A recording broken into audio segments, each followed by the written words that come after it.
آپ کو صرف آفس کے ماہانہ چارجز پے کرنے ہوں گے۔ چائے کافی کے علاوہ AC اور انٹرنیٹ بھی فری ہے، جتنا چاہے استعمال کریں۔ عاصم فخر سے بتانے لگا۔ اوقات کی بھی پابندی نہیں، بلڈنگ 24 گھنٹے کھلی ہوتی ہے، آپ جب چاہے آئیں۔ بلڈنگ میں داخلے کے لیے آپ کا ایک اسمارٹ کارڈ ہوگا، اس کو سوائپ کر کے آپ داخل ہوں گے۔ اور ہاں، آپ کے آفس کی چابی صرف آپ کے پاس ہوگی۔ پرائیویسی اور سیکیورٹی کا یہاں پورا خیال رکھا جاتا ہے۔ کشمالہ مسکرا دی۔ عاصم نے کتنا اچھا سسٹم بنا رکھا تھا۔ وہ گلبرگ میں ایسی 2 عمارتیں یوں ہی تو نہیں چلا رہا تھا۔ اسے واقعی عاصم پر فخر ہوا۔ پھر کیسا لگا آپ کو یہ آفس؟ عاصم نے کھنکار کے پوچھا۔ زیاد کھڑکی سے نیچے جھانک رہا تھا۔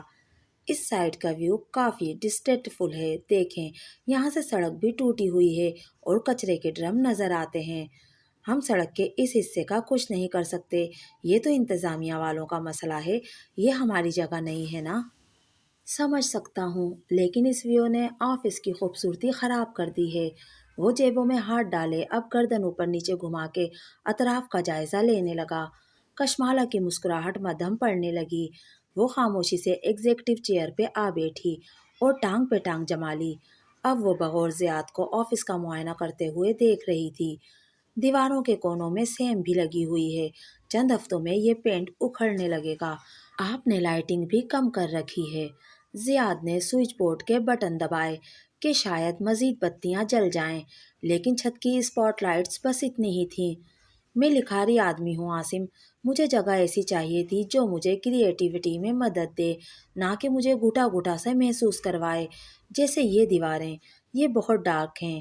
وہ مایوسی سے گردن اٹھائے ارد گرد دیکھ رہا تھا۔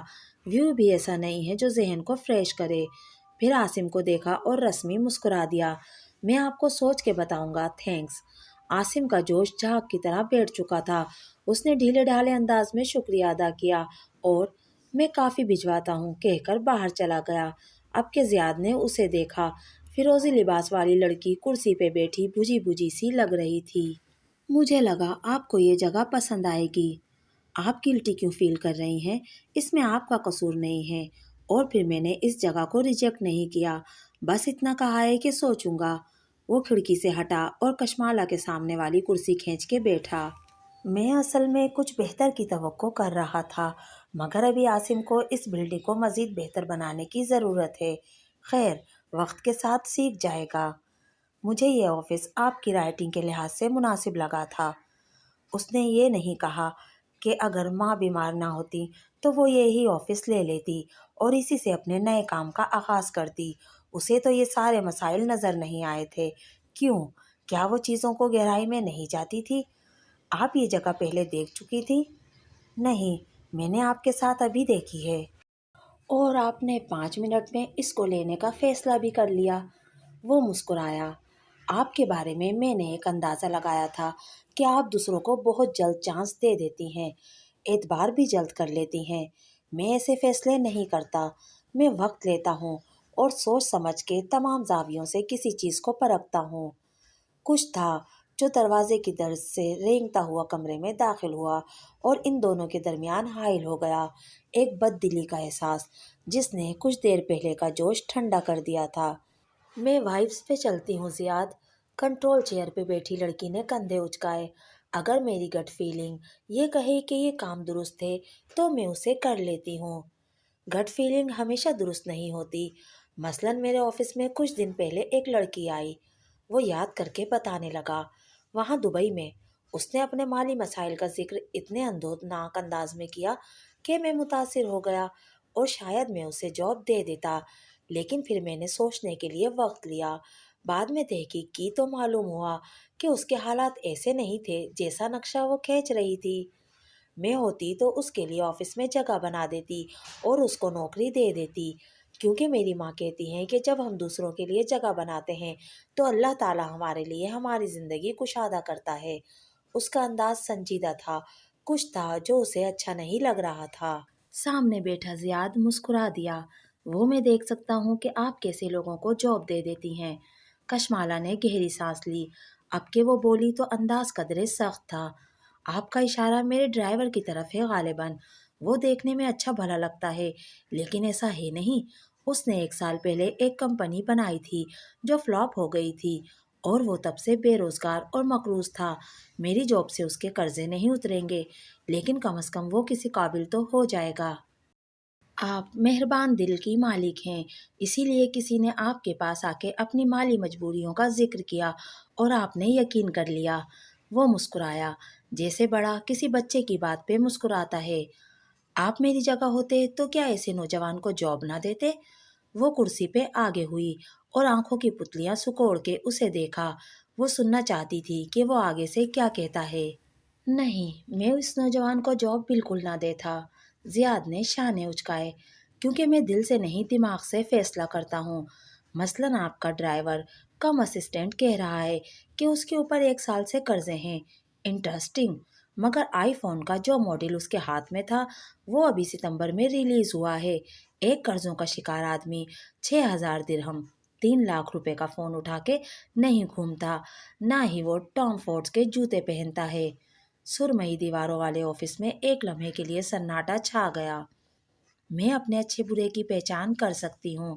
میرا ڈرائیور چاہے مہنگا فون اٹھائے، چاہے ڈیزائنر جوتے پہنے، اگر وہ میرا کام ٹھیک کر رہا ہے تو یہ میرا مسئلہ نہیں ہے۔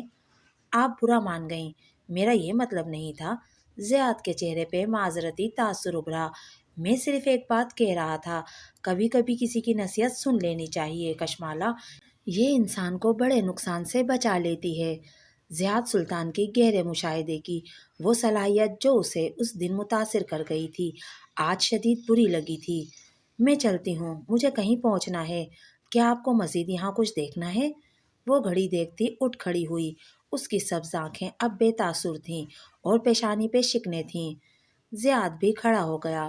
نہیں، میں بھی چلتا ہوں، لیکن امید کرتا ہوں کہ ہم دوبارہ مل سکیں گے۔ پھر وہ رکا نہیں، اس کافی کے لیے بھی نہیں جو عاصم بھجوانا بھول گیا تھا غالباً۔ سر کے غم سے اسے خدا حافظ کہا اور لمبے لمبے ڈھک بھرتے ہوئے وہاں سے نکل گیا۔ کشمالہ نے اسے لفٹ کے دروازوں کے پیچھے گم ہوتے دیکھا تو واپس بیٹھ گئی، کونیاں میز پہ بچھا دیں اور چہرہ ایک بازو پہ رکھ دیا۔ میز پہ گرد کی ہلکی سی تہ تھی، اس نے اس پہ انگلی سے لکیر کھینچی۔ دستک پہ نظریں اٹھائیں، کیف چوکھٹ میں کھڑا تھا۔ وہ ٹال اور ڈاک کہاں گیا؟ چلا گیا۔ وہ میز کی سطح پہ لکیریں کھینچ رہی تھی۔ آپ اپسیٹ ہیں؟ غور سے کشمالہ کا چہرہ دیکھا۔ کچھ سوچ رہی ہوں۔ وہ انگلی سے گرد پہ چند حروف لکھ رہی تھی، MALA۔ کیا؟ وہ کھڑکی سے ٹیک لگا کے کھڑا ہو گیا۔ جوکرز کی کینچی بنا لی۔ وہ سیدھا کھڑا نہیں ہوتا تھا، ہمیشہ ایسے کھڑا ہوتا تھا، سینے پہ بازو لپیٹے، ایک جوتا دوسرے کے آگے رکھے۔ کیف، اس جگہ میں تمہیں کیا کیا خامیاں نظر آتی ہیں؟ بہت سی، گنواؤں؟ کشمالہ نے تھک کے اسے دیکھا۔ وہ عاصم کی کامیابی پہ خوش تھی اور یہاں سب کو خامیاں نظر آتی تھی۔ کو ورکنگ اسپیس میں ڈیسک کے درمیان فاصلہ زیادہ ہونا چاہیے تاکہ ہر ورکر کو اپنی پرائیویسی ملے، کیونکہ یہ اسپیسز ہمیشہ تب فلاپ ہوتی ہیں جب ورکرز خاموشی سے کام نہیں کر سکتے۔ لوگ یہاں جس سکون کی تلاش میں آتے ہیں ان کو وہ ملنا چاہیے، ورنہ وہ گھر میں ہی نہ کام کر لیں۔ وہ واقعی انگلیوں پہ گنوا رہا تھا۔ دوسرا، تمام ہالز میں آرکیٹیکچر کی تھوڑی سی غلطی ہے، بہت سی جگہ ڈیکور میں ضائع کی گئی ہے، بالخصوص کونے، وہاں بہت کوزی سے کارنرز بنوائے جا سکتے تھے۔ کشمالہ نے ایک نظر کھڑکی کو دیکھا، پھر لائٹنگ کو، پھر گرے دیواروں کو۔ کیف نے ان میں سے کسی کا ذکر نہیں کیا تھا۔ اور اس پوری بلڈنگ میں ایک چیز کی کمی ہے۔ وہ مسکرایا۔ پودوں کی، ہے نا؟ وہ بھی ہلکا سا مسکرا دی۔ ساری بددلی اور کلفت دور ہونے لگی۔ جیسا کہ آپ کہتی ہیں کشمالہ بی بی، رنگوں کی اپنی زبان ہوتی ہے۔ سبز رنگ تو پوری لغت ہے، یہ کریٹیوٹی کا رنگ ہے، یہ ذہن کو فریش کر کے اس میں نت نئے آئیڈیاز ڈالتا ہے۔ عاصم کو صرف ایک مشورہ دیں کہ بلڈنگ میں پودے اور سبز رنگ کا اضافہ کر دے۔ اور یہ آفس، اس کی سوئی وہیں اٹکی تھی، یہ کیسا ہے؟ جنت ہے۔ لاہور میں کارنر آفس، وہ بھی اس قیمت پہ کہاں ملتا ہے؟ میرے پاس پیسے ہوتے تو فوراً اس جگہ کو لے لیتا۔ تمہیں کم روشنی یا باہر کے منظر سے مسئلہ نہیں ہوتا؟ وہ ہنس دیا، گال کا گڑھا واضح ہوا۔ میں نے لیپ ٹاپ پہ سر جھکا کے کام کرنا ہے، سوئی میں دھاگا نہیں ڈالنا۔